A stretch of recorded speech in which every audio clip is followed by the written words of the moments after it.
Day number 9 of the 1605 Content Festival. Welcome. My name is Jente Kater from Voicebooking.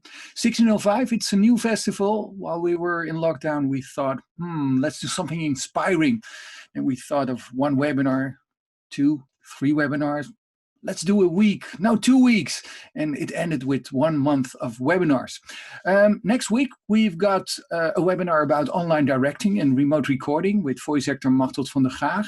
Epidemic Sound is going to talk about audio in video productions. And Thijs Vriese will do a masterclass sound design for video producers. For the whole schedule, just go to voicebooking.com/webinar. Before we start, I'm the founder of Voicebooking. I'm a voice actor. And you will hear me stutter every now and then. So it's not about your internet connection if you hear me stutter. It's just me. Today's webinar is going to be about animation videos. The last few years, it was all about explainer in the animation. And now animators are looking for new ways. VR is one of them. And a new kid on the block is interactive animations. What can you do with it? What are the challenges? And are there already clients who are standing in line for it? Therefore, we asked Thijs Kasbergen from the Amsterdam-based creative agency Public Cinema. They are specialized in producing content for the public sector and did a project called Robin the Movie. Before we start, if during this webinar you have questions, just go to the question and answer below in Zoom, or if you watch via Facebook, just type your answer and we will look into it.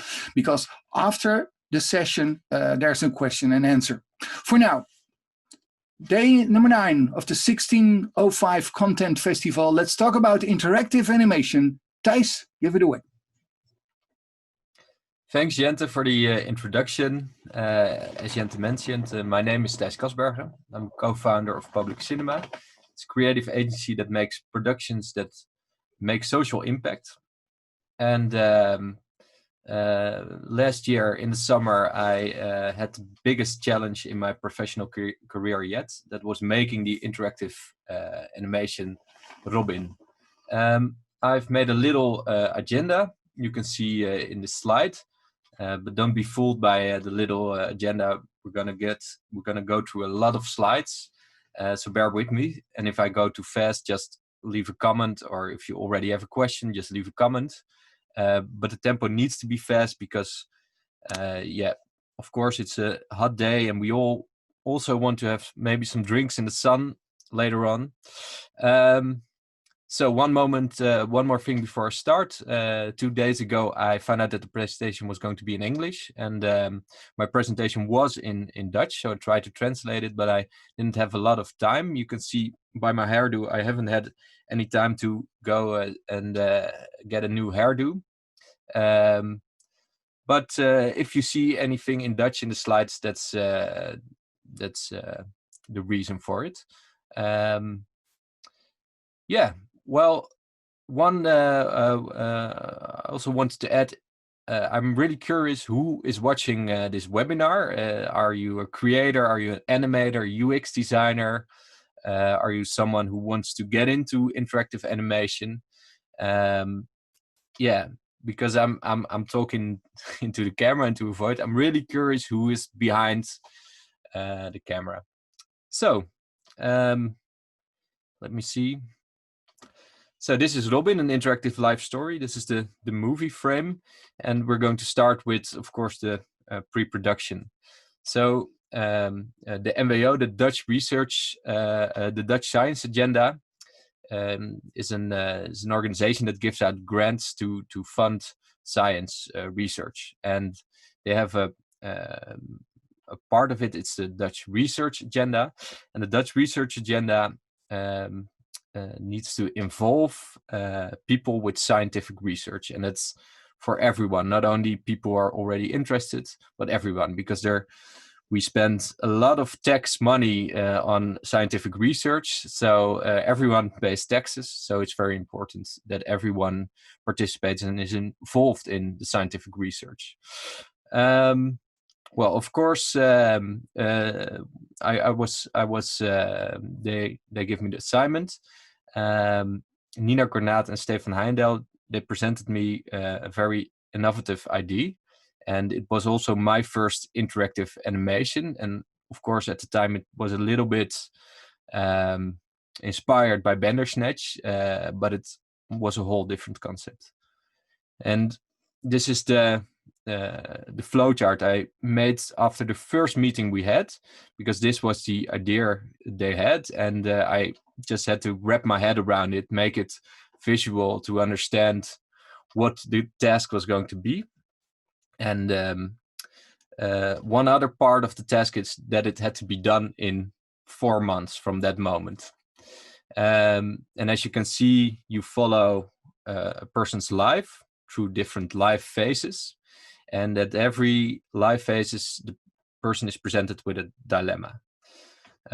So just one time for the comparison, as you can see from Bandersnatch's flowchart, it's very complex. It's more complex than what we had to make. So I was glad about that, but still we had to produce over 90 minutes of animation in 3 months. So first we started with dilemmas. What is a dilemma exactly? And we had a philosopher professor that gave us a lecture about dilemmas. And the most important thing is that there's not a good or bad answer to a dilemma. Otherwise, it wouldn't be a dilemma. So what you see here in the drawing is the trolley dilemma. Maybe you know it. It's one of the most known dilemmas. And another example that the professor gave us is the mule dilemma. So a mule is dying of thirst and of hunger. And on the left, there's a pond where he can sip water, but then he'll die of hunger. And at the right, there's a bale of hay and he can eat, but he will die of thirst. If he doesn't do anything, he'll die anyway. So that's a bit of a negative dilemma, and it's too negative for what we had to come up with. But it's the most pure. So there's good and bad at every side. So we had to think of bittersweet dilemmas with a scientific twist, of course. And we didn't want people to run to the nearest university or scientific research facility and burn it down. So we needed bittersweet dilemmas and don't have any completely dystopian endings, which you sometimes see, for example, at Black Mirror, at the Black Mirror series. So what you see here is the flowchart I made directly after I was asked to make Robin, and I printed it out at a very large size, and we locked ourselves in a room for 1 week with scientists and writers, script writers, scenario writers, directors, and producers, and we just started. We were handed a list from the scientists of dilemmas that either already exists or are foreseen in the near future. And we started to writing them on the notes and placing them somewhere on the flowchart. And this was the result after 1 week. So we had placed the different dilemmas, but now we were facing the next challenge. And we had to make it personal. So in order to go from the dilemmas, which is just a dilemma, to a treatment, which is a short description of what the scene was going to look like, we had to bring the protagonist to life and make it a personal story, make it emotional, make it that people can feel through the animation. And there we were challenged directly with the fact that we wanted to create a protagonist that would represent everyone, because the Dutch Science Organization is for everyone, and we couldn't make the protagonist an androgen because it would be a bit strange with a voiceover being male or female. So then Robin was born. And Robin is in Dutch androgen name, and the character actually has 2 sexes. And The viewer decides randomly which sex it's going to be, unknowingly also. One other thing about the concept is that we didn't want to make a science fiction movie. It plays out in the future, but we didn't want to make it a science fiction. And because most of the fiction in this story is probably going to happen, and it's most certainly scientific, but we just used the future to make the story more believable and to be able to let the one protagonist experience these different dilemmas in one lifetime. So growing up, growing older. So this was the flow chart when we were done. You can see the different scenes, the different chapters with the different dilemmas.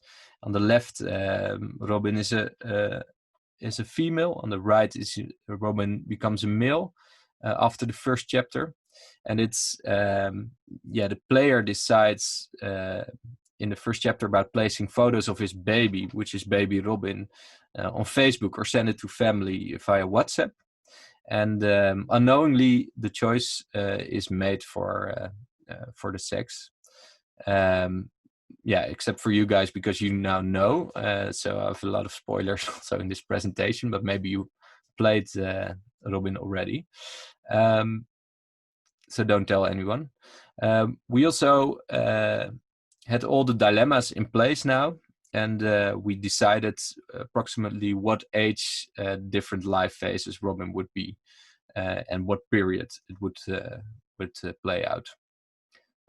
So now we could go and test the different storylines. As you can see in this flowchart, there are 16 different storylines. This is the first time we were presented with a challenge in the storyline. We had to see if the treatments made sense when you go through the story. So to simulate the experience of the game, of the interactive animation, I've made the first prototype out of the treatments to be able to click through them, like you would eventually do in a film, and to be able to make a choice. So I did this in Adobe Experience, but you can do it in all kinds of prototyping tools. Some of you might use InVision, and we could work together in this tool. So people could click through the story, but they could also leave comments at the different chapters. And again, the scientists participated in this step, so they could filter out the most outrageous things we placed in the treatments, in the short descriptions of the different chapters, which was very helpful, very useful. And now the writers had to dug in and start writing, because they had 2 weeks to write 34 scripts, which was an amazing challenge. We worked with Chris Westendorp and Peter Enderle, and they usually write for television series or for movies. And this was actually their first interactive story, but also their first animation script. So it was a big challenge for them, and they managed to write the scripts in 2 weeks, which is a great achievement. We had to put together a production team, because we had to add some people to our company team, and we started with a little bit of team building, because the director of animation, Douw van der Werf, and die thought of a nice program accompanied by Rob Bensheff, and to get the group to get to know each other and also have some fun, which eventually would really be a good investment, because when you're facing a challenge like this, the energy needs to be good from the beginning till the bittersweet end. We also needed a vision. We need to look through our whispers, say in Dutch, to be able to see what we were going to make, a visual art directional vision to build upon. And we were with 10 different illustrators who all have different hands and different backgrounds, etc. So we had to get at the same wavelength. And Martijn Rijven, art director, he did this. He came up with a style, with an art directional guide, and provided us with a couple of key images we could use later on, based upon different, based upon certain principles, like a limited abstraction level, and to be organic, small palettes, etc. And also a way to create illustrations. So I'll show you some of the illustrations and get through it a bit quickly. So, for example, a color palette. You can see the different steps in creating the illustration.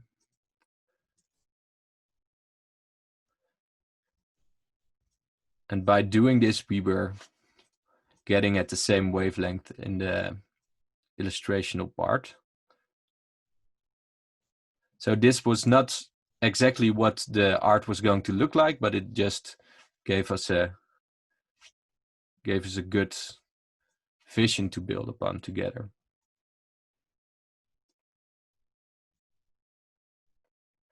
So the next big task ahead was doing the voiceover casting, because also the voices would really illustrate how the movie was going to sound like, and also to envision how the end result was going to be. We casted some wonderful voice actors. We also needed to come up with a score, and we worked together with Leo and Fran. They're originally from Venezuela, and I will mention them only once in this presentation, but they're a very big influence on the success of this production. They worked incredibly hard and made 80 original songs for the score. So the feeling we wanted to create, we also had to get a feel for the music and sounds we wanted to have. So as you notice, they are from Venezuela, live in Barcelona, and they don't speak Dutch. So we had to come up with a way to communicate with them, and use certain keywords to express emotions, and they could go on and compose music. And eventually we also translated a lot of the subtitling in the movie, so they could see where the emotion changes or the atmosphere changes in the stories. That was added upon the challenge, but eventually it worked out really nice. So we had the scripts. Now we had to make the thumbnail storyboards, because we had to see if the scripts would work, if the stories would work. And we needed to test the storylines again, because everything had to be exactly right from the start to the end. Otherwise, the story would fall apart. So if you have any questions, you can ask us at the end. But I'm really curious about what you think of this process and how you would do it. Here you can see one of those thumbnail storyboards, what it looks like. It's really basic, really fast. You can almost go through it like a comic. And we made 34 thumbnail storyboards in 7 days. But it really helps to get the inside of the story, and to see if the story works. And this was after we made the thumbnail storyboards. We had one of the biggest crashes in the project, because we were faced with what you may know as the butterfly effect, where some of the stories had to be altered or changed to work. Some of the continuity had to didn't some things didn't had the continuity it needed. So normally after the thumbnail storyboard you go into the production phase, but at this point, but now we had to do another round of testing and prototyping to make the stories right and make the storylines work. But we actually did this during the next step, and that's the shot designs. Designing of the shots is an all other thing than the thumbnail storyboards. It's a concrete blueprint you make for the final artwork, and it needs a lot more work than a thumbnail storyboard. The thumbnail storyboards you need to do really fast, and here you are already going to look at your frame and at the light and etc. So we made the shot designs, but we also altered the story during the way, and that was really a risk we had to take at that moment because we couldn't do another thumbnail storyboard round. So go through some of these images. As you can see, just with gray and white values, we try to simulate the lighting of the scene a little bit. And of course the frame. So when we were done with the shot design, we started editing. We started putting the stories together and actually make an export and an export of the separate chapters. And then I made a second prototype. The export you could call it an animatic. So just call it an animatic prototype. And the nice thing was we could already use the platform we're going to use in the end to make this prototype, and we uploaded the different chapters on the platform, and I already programmed the interactivity that was going to have at the end anyway. And we used Ivory Studio. It's a Dutch platform, and the software worked really great. We're really intuitive. I could use it, so then you can use it probably. It's very flexible, and also the guys behind the platform were really flexible, which is always nice to have someone picking up the phone when you call. It was really simple to make this prototype, but while you see the scale, we had to, at this moment, we had to really balance out the dilemmas. So the storyline needed to be correct, but also the dilemmas. So the dilemmas the protagonist face and the player was going to decide about needed to be balanced out, because we didn't want for one dilemma to have 80% of the people choosing A and 20% B. We had to narrow it to 40-60. That was our goal, at least 40-60. So we showed it to around 100 people of different ages, and we could test it and see what they choose at the backside of the software at the analytics, and also the scientists looked again to different stories to see if it was still correct, and also to see if the visual things we came up with are something they would see in the future to be likely to look. And what the funny thing is about the dilemmas, sometimes one or two words can actually make a very big difference. So changing one or two small words, small things could be the difference between 80% choosing for A or 60% or 55% choosing for A. So it's eventually it was really nice to do this prototyping again and to have these insights. But it did cost a lot of time. But so we are going to the production phase now, and again, if you have any questions about the pre-production, you can ask me and I'll answer it at the end. So production, voiceover, of course, we're at voice booking, and it's a very important part of the whole of the result of the film, of the emotional impact it makes, the audio, the voices, and it was I think the hottest day in history in the Netherlands. So you see me sweating at the bottom. And I was in the studio recording the voiceover with the different voice actors, and the illustrators were at our studio with their feet in a bucket of cold water, but still crunching because the deadline didn't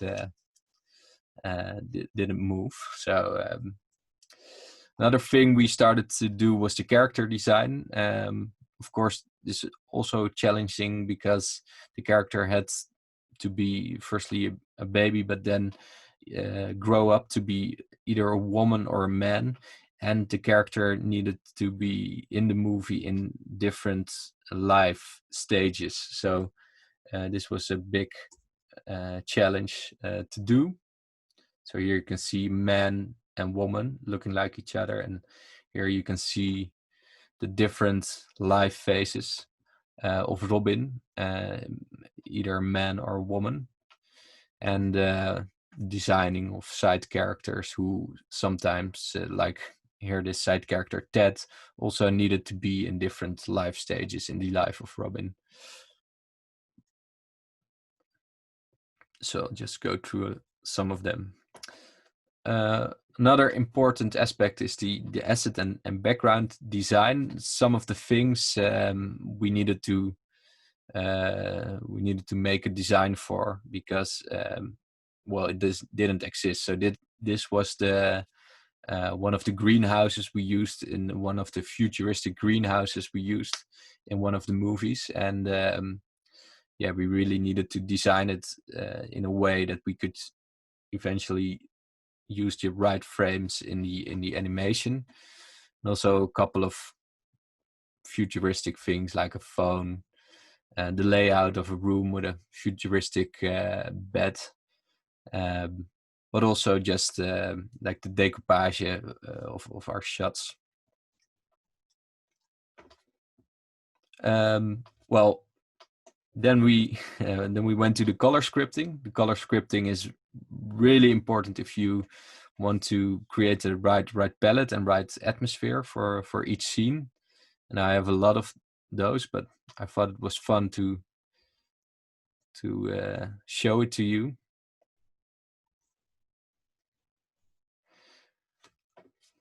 So then eventually we went to the final art, and this was actually the most time-consuming phase. We divided the illustrators into two groups. One of the groups did the illustration of the characters and in the scenes, and the other group did the backgrounds. And in the end, we did an extra layer round of composing in After Effects with bloom and lights. But we had to every day finish I think around 20 25 30 shots, so around 4 per person. Here you can see some of the final art. At the same time, I was being busy with the user experience design, and also because this was something that had to be custom made.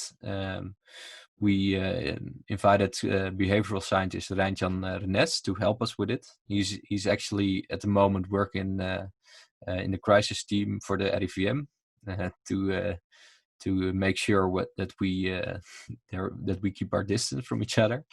And we looked at the design, and we looked at the language that we would use in the dilemmas and the questions we ask people, to keep it as neutral as possible, so it's not leading or tilting in favor of one answer. That's again the balancing act we needed to make.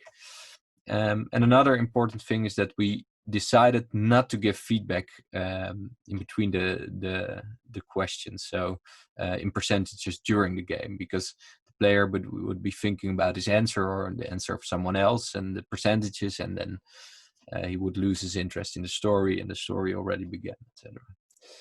So what you can see here is the on the right is the or in the middle is what the application look like. It's just a web application, so you can go through and you have to punch in the code, give your permission, and then you can start playing and choosing. So the game could be played collectively with a large group of people, and they would all use their phone to be voting.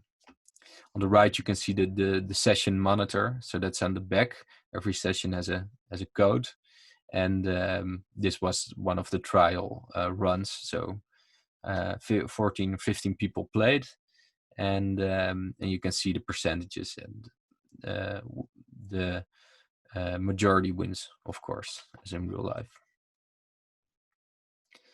So making the animation, I have no images of this phase because it was crunch time. I didn't find any. We didn't have time to make any images, but it wasn't the most time-consuming part of this process, because beforehand we chose to make the animation fairly simple and to not do any frame by frame. Because it really wasn't possible to do that with all the challenges we faced, and in the deadline we had. So but this phase was in the end very, very stressful, as animators maybe know, with the exporting and the adding, the compositing, and making the projects heavier and heavier, and the artwork came from Photoshop, so it was very heavy already. Well, one more step was the sound design and the mixing. Sander Houtman, as you can see in the picture, did this for us. And again, I want to stress how important the sound, the audio is in creating this personal, emotional, immersive story, and to make the viewer empathize with the protagonist. And Sander did an amazing job recording the voiceovers, making the sound design, and mixing it all off. And then we had, I think, 4 or 5 days for testing, just doing a hell of a lot of testing. I could actually use the old animatic prototype and place the new exports at the same point as I put the animatic prototype exports. So that gave me some extra time, but now we have to test every storyline. We have to test if it works, if it buffers, if it's most importantly, if everything works, because we would have a very big audience, 1,000+ people, so everything needs to work for the premiere. Well, before I go to the premiere, just 2 things I would like to share with you. And the first thing is structure. We had to get this done in 4 months, which was quite a challenge, and we couldn't have done it without incredible amounts of structure. So using the right software apps, using the right ways of communication, and organizing everything is incredibly important, especially already with normal animation projects, but especially with these kind of complex projects, because interactive animations are complex projects. And of course, this was one of the countless schedules we made. In my presentation, it looked like we did everything chronological, but everything was constantly overlapping. So this is also part of the of the organization you have to do. So to the next point of our agenda, and if you have any questions, you can ask them at the end. The results and the next steps.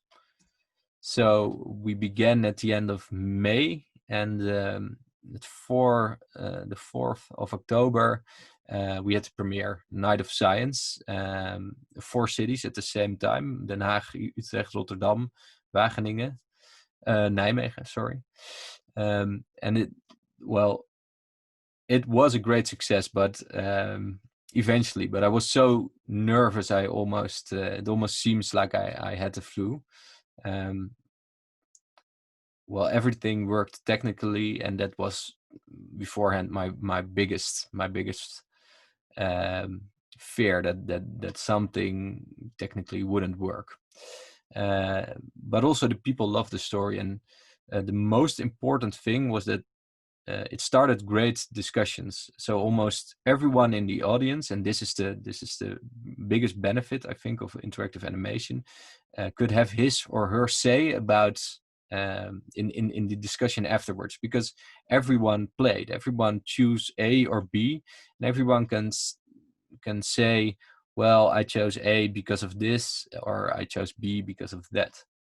And this was for me the biggest success, because I couldn't test this at the beginning, and this was really our job, to move people to think, to discuss, and have an open, constructive discussion about things they maybe don't think about or don't seem relevant at this moment in time, but most certainly are.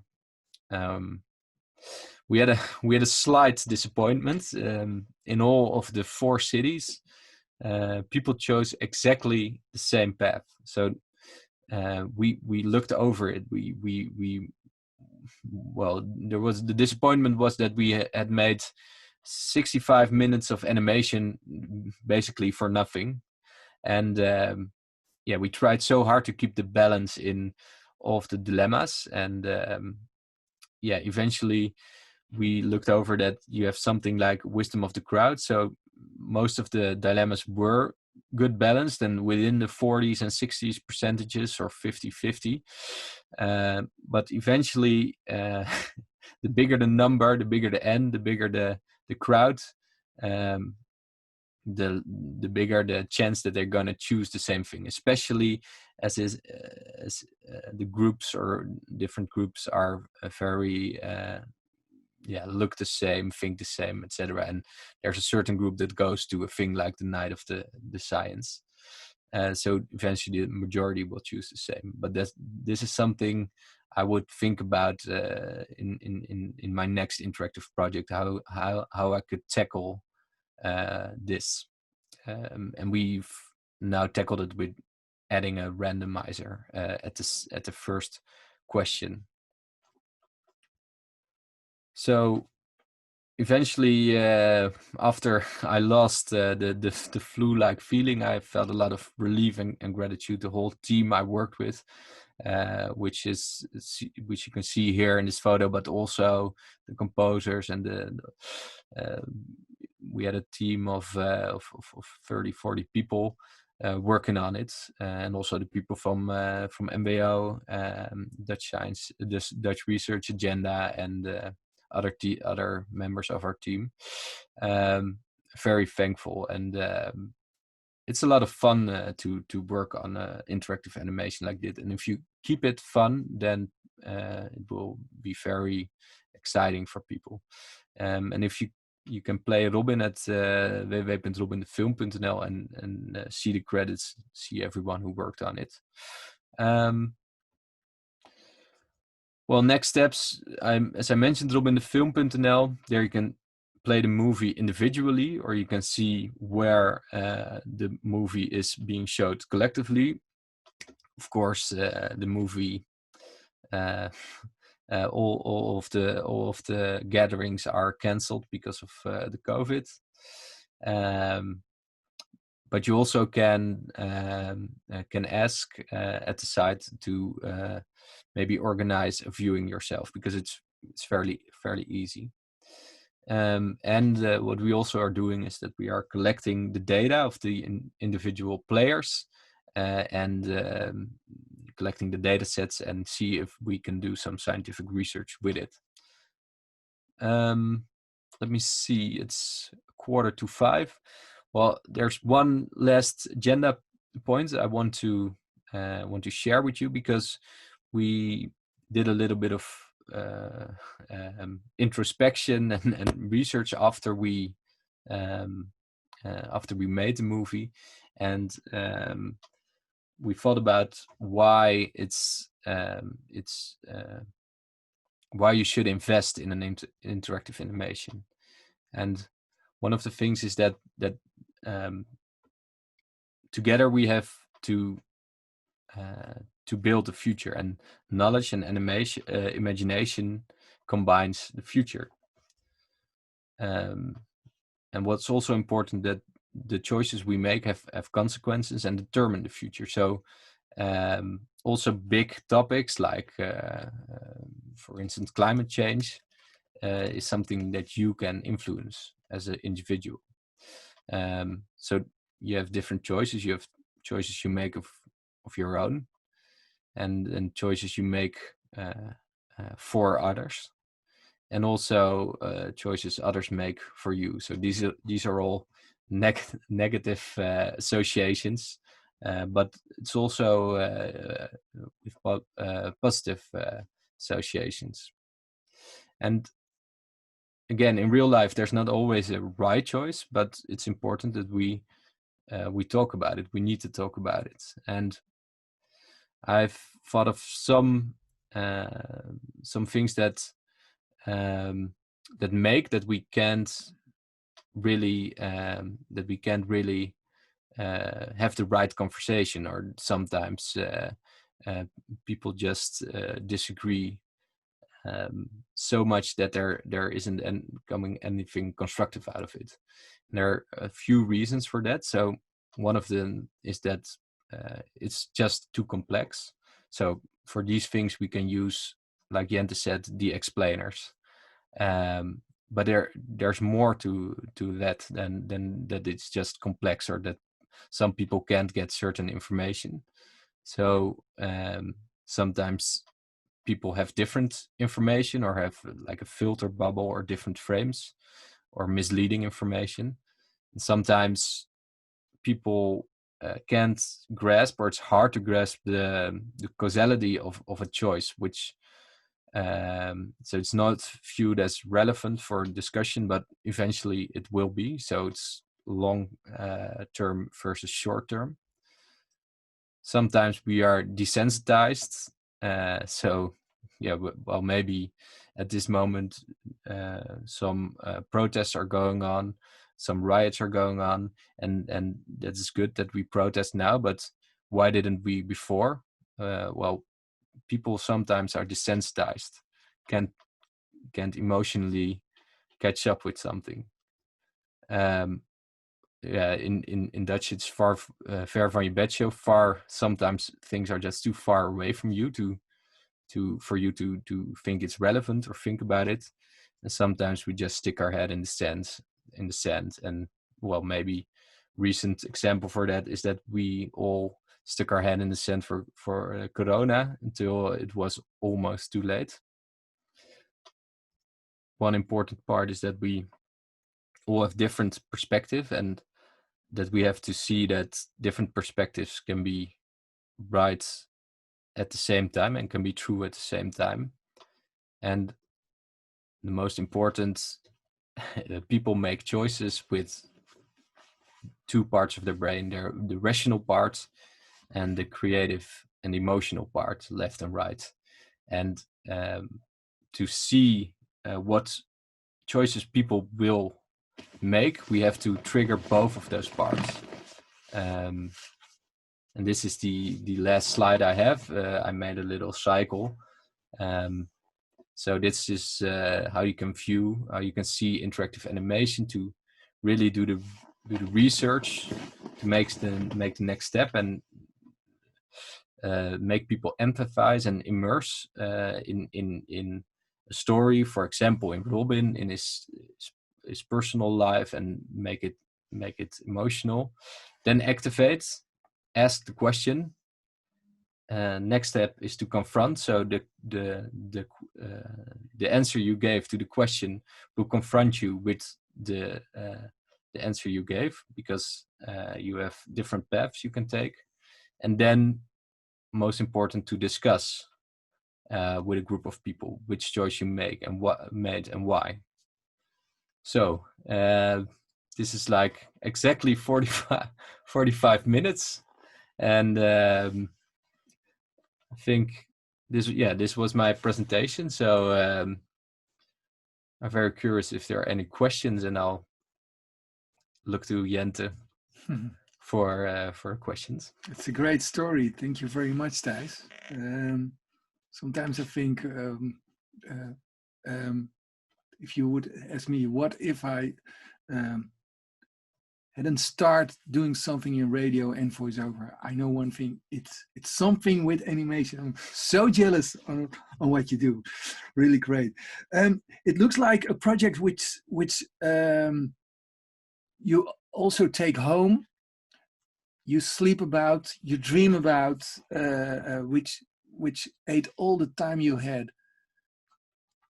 Yes, most certain. Yeah, I have a baby boy. He was just 4 months when I started when I started this process, and it was really tough, but it was also one of the well, if you like challenge, it was a good challenge, and it cost a lot of energy, but it also gave energy back, because you are doing something that is so cool, so innovative. You can think of a story, you can create emotions, you can combine emotions with the scientist who will tell us if we are right or not. So but yeah, it was really it was really a personal landmark as well.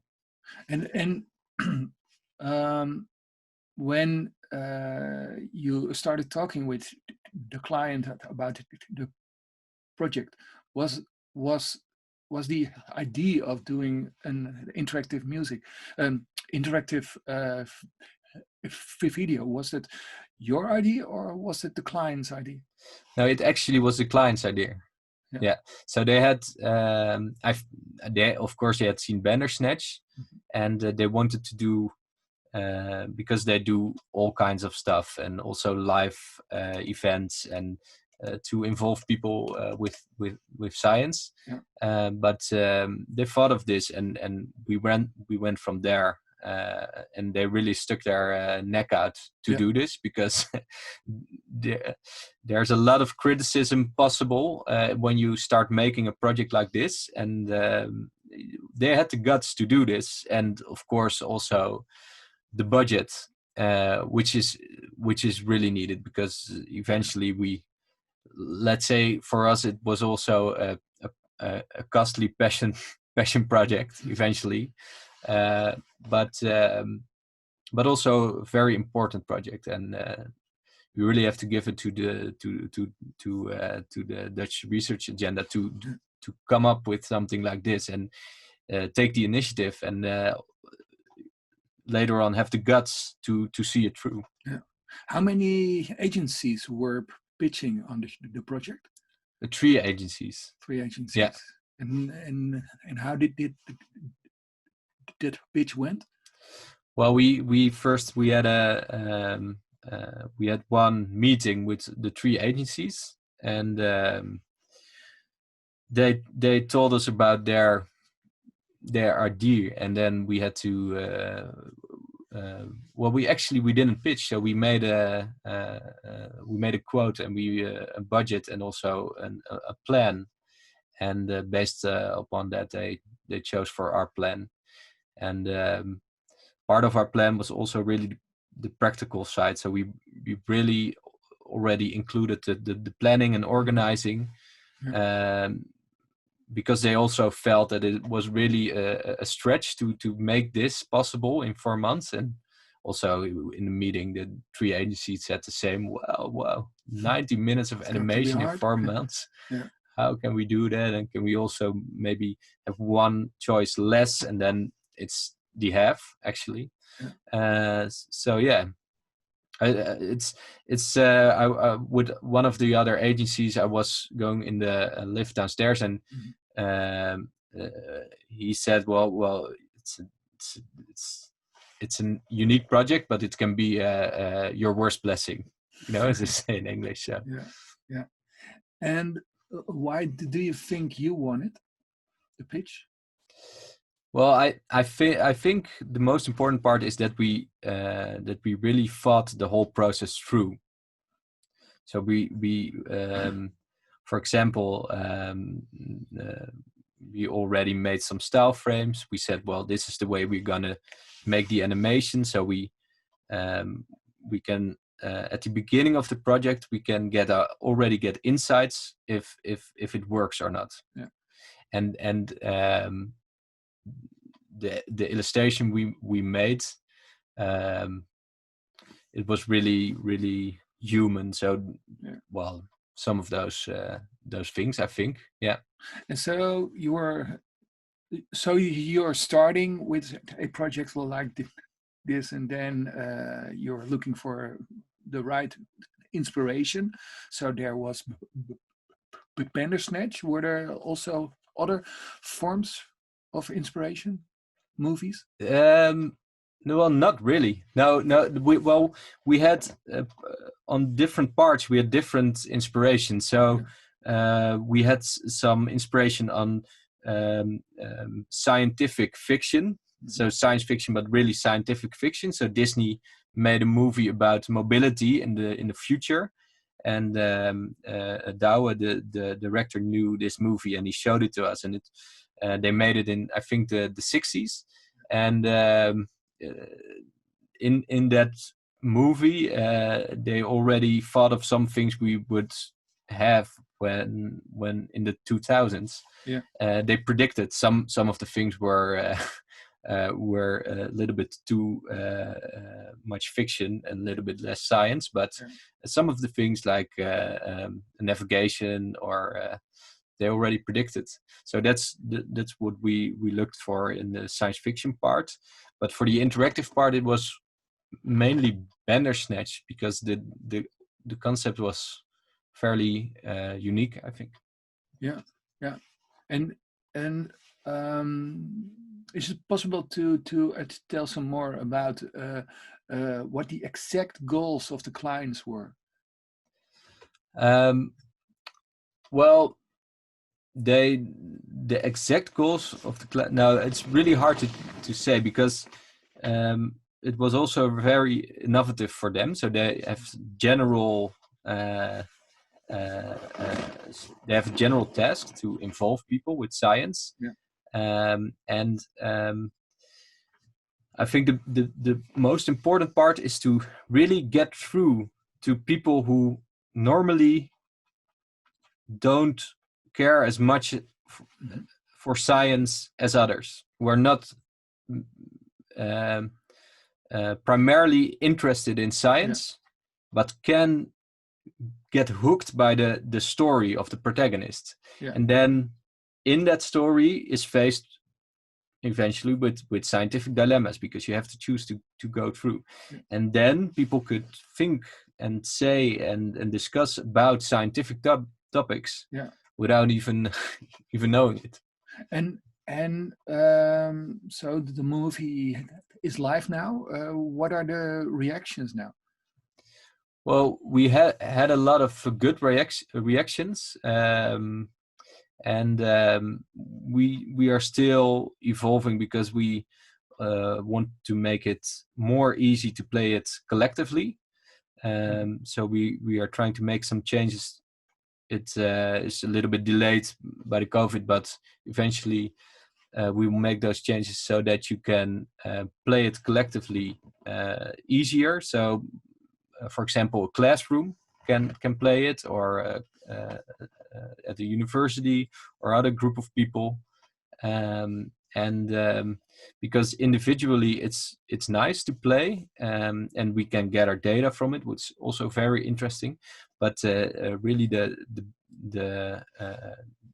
most value you create when playing it collectively in a group, and accompany it by a discussion or Q&A session. Okay. And does your client already think about doing a sequel or something like that? Well, not yet. No, they also thought it was very successful, and maybe a sequel in another form, but they also have to come up with the budget again, and it's also for them at some moments it's also really nerve-wracking, because a lot of people can say a lot about this story. Why would you choose for this dilemma? Are you taking a stand in climate change? Are you this? Are you that? And maybe in the future. Okay. Maybe something about that is triggered by the current situation. Yeah. There are some questions from the viewers. If you are a viewer and you have a question, just ask them in the question and answer corner or section within Zoom, or if you are within Facebook, just ask them via the comments. Thomas Gonzalez says, what about the size of the team? Yeah. Who made it? This? Yeah, eventually it was like 30 people. Yeah. But we had 14 illustrators and animators. From the assignment part, there were 5 people, and then we had 3 composers eventually. Voice actors, of course, 3, and the sound designer. So yeah, around 20-30 people who were really actively. That's a lot. Yeah. And how many were hired? Just specific for the job? I think around half. Yeah. So for example, those were the voice actors, the sound engineer, composers, designers. Yeah. Some of the illustrators. Yeah. Thomas also asked, do you see this form of interactive animation go to online marketing? It's a hard question. Well, what you see with interactive animation is that it's you have this form, which is pretty costly and time consuming. You've also other forms like personalized content, and I think maybe in the online marketing that will be used more often than this form. What I have seen more recently is a clothing brand that made an interactive video. Yeah, gloves. And you could see the dress, and you can click on it to buy it immediately. So things like that already happen. But actually, what I hope that this type of interactive animation will eventually be used in online marketing, because it's you are not only sending, but you're really asking people, what do you think? What do you want from me? What do you want me to do? So it's also interactive in that way, and in that way it will be less the old-fashioned marketing, pushing your advertisement, but really inbound. So it's more e-learning than advertising, or well, you could say it's educational. It's more educational, but I think also as a company, you could be educated by your clients, by your consumers. That's a really good one. Yes. Frederick Tillerman says, wherefore do you think these kinds of animations are very useful? So, okay, for the for educational purposes, but especially for things that people usually don't think about, or the examples I gave, like long-term consequences that are in connection with short-term choices, like climate change. Yeah, okay. Hidde Alkema, yes. Hidde, he's from Holland. We've got viewers from, I saw somebody from Miami, but of course we are from Holland, so there are viewers from Holland. So they are going to start about money. And Hidde Alkema says, what was the budget? The Can budget. you talk about it? Do you want to talk about it? Well, not a specific, not a specific number, because well, just maybe not that interesting. But you have to look at the amount of animation you're going to make, and then of course you have the skill that helps with the amount. But yeah, eventually we were going to make 90 minutes of animation, and one thing I can say, we didn't have the budget for normally making 90 minutes of animation, and then add the complexity of it and the consistent testing. It is eventually we made like triple the hours we had.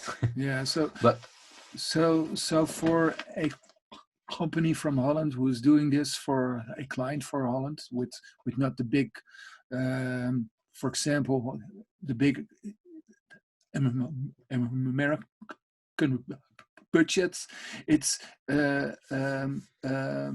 sounds to me like this is a really great job, but to really make profit on it, that's hard, I think. Or well, you can be smart about it. So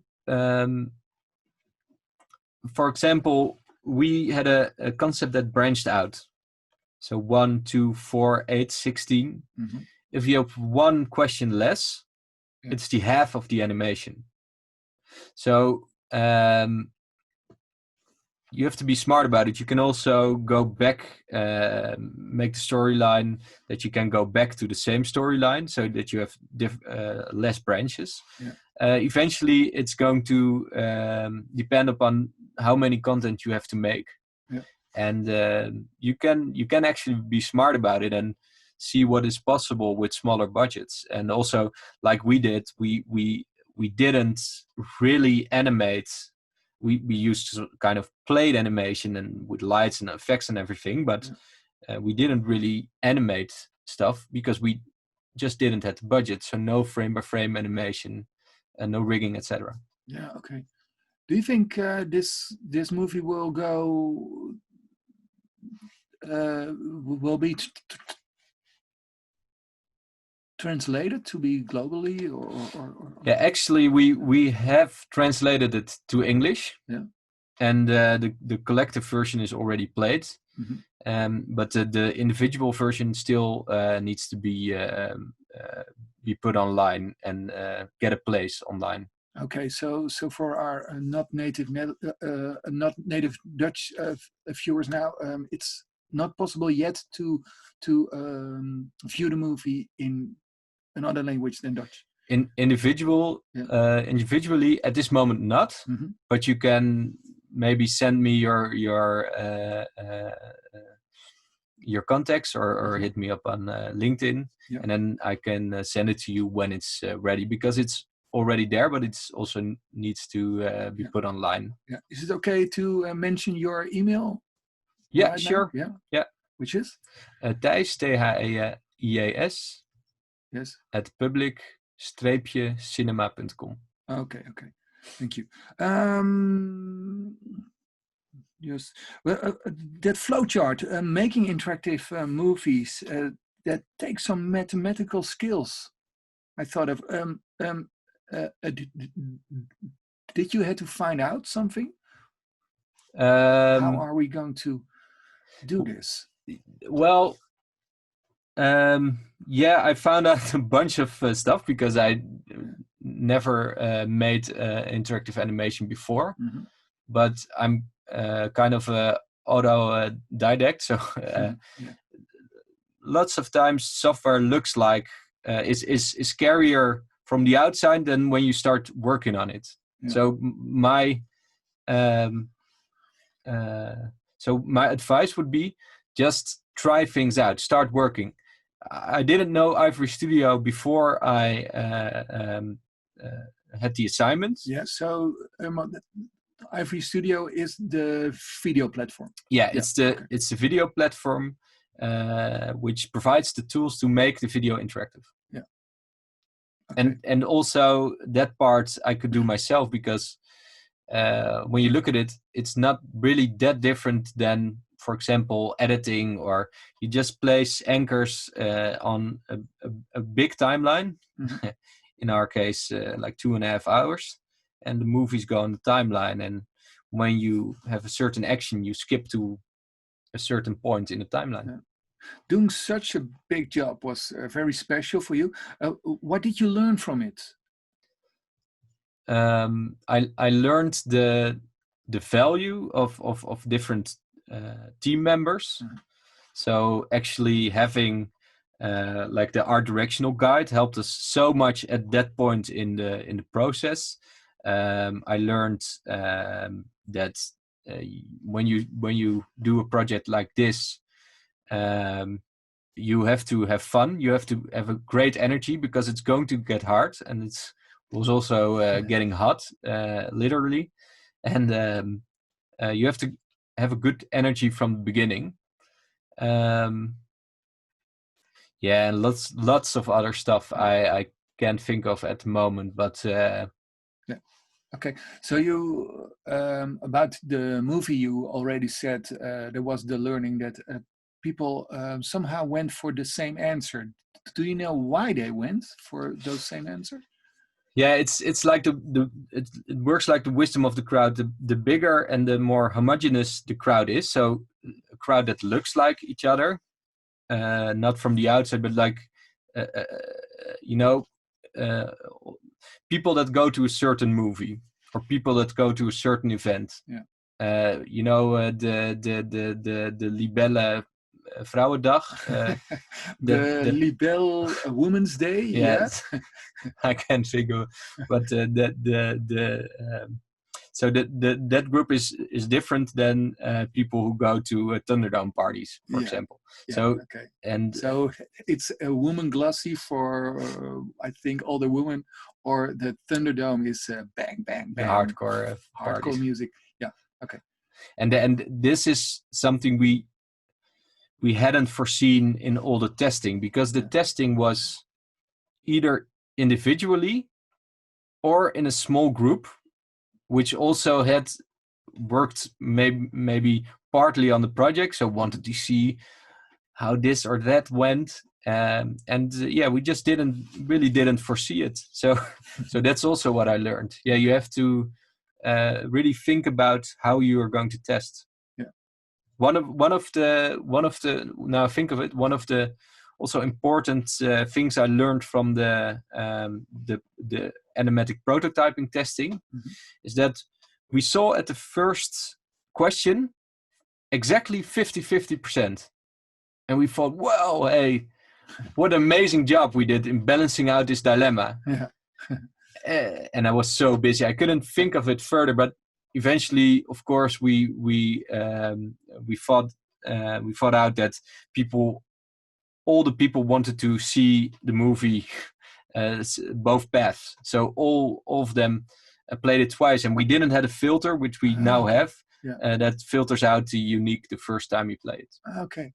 And those questions, are you thinking I need to what's the English word? I need to polarize more. I mean, I need to ask things more in a populistic way, or Well, not. I mean more black and white, or. Well, yeah. I think I get what you're saying, because the story is so balanced out that it can also be a bit of confusing for people, and they have to 10 seconds to decide what they are going to choose. But yeah, you have to simulate real life, and in real life things aren't always black and white, or maybe always aren't black and white. So when you do that, but you have to not make it too difficult or too complex for people, otherwise some of the people will zone out and don't play it, or play it in a certain way that it doesn't have this added value. Great, Thijs. So, Robin the movie, it plays in cinemas here in Holland, in some cinemas, but because of the crisis, that's a bit hard. So there is an internet site for our Dutch viewers. That is robindefilm.nl. And if you want to see the movie in English, then they just need to email you. Yeah, sure. Yeah, okay. And that's Thijs, that's a THIGS, sorry, Thijs, yes, at publiccinema.nl. Yeah, at public, is het verbindingsstreepje? Stripe, yeah. Stripecinema.com, yeah. Dash. Okay, .com. Yeah. Okay. .com, yeah. Yeah, that's also. Okay. Or just mail me, jente@voicebooking.com, and I will help you out. Okay. Guys, it was a really great story. I hope you're going to make more movies like this. And this was our first movie, sorry, our first webinar where we just talk about how people make beautiful products. And I think we should do this more often, because it's really inspiring. Thank you very much for that, Thijs. Yeah, thank you for inviting me, and thanks all for listening to this story. Next week, we have in the 1605 Content Festival, we have Erasmus University Rotterdam. That's in Dutch, about interactive e-learnings. I will mention the English one once. Machteld van der Gaag next Wednesday about online directing and remote recording. Then also in English is... next Friday, Julia Weitz from Epidemic Sound, from the big stock agency company. They are going to talk and give you inside tips about how to use stock music within video productions. Then Monday the 22nd, sorry. Stéphane Conicar, he is an award-winning French voiceover who lives for over 20 years now in London, and he's extremely talented in making characters for the animations. That's really inspiring, I think. Then we have at the 24th of June, we have Gijs Vriesen about sound design for video producers. There are many video producers in the world who sometimes because of budget, but most time because they need to act fast, they are doing the sound design of explainer videos themselves. What should you think of? What are the tips you really need to know, or the skills you really need? That's at the 24th, and also, which is a good one, at the 26th of June, we have an audiobook narration webinar. And the last one, that's especially for me, that's Buffy Duberman. She's an English coach, and she's helping us out to try to speak English in the right way. So go to voicebooking.com/webinar and find out what you want to attend. Okay, thanks for watching now. Thijs, again, thanks very much, and until the next time. Bye.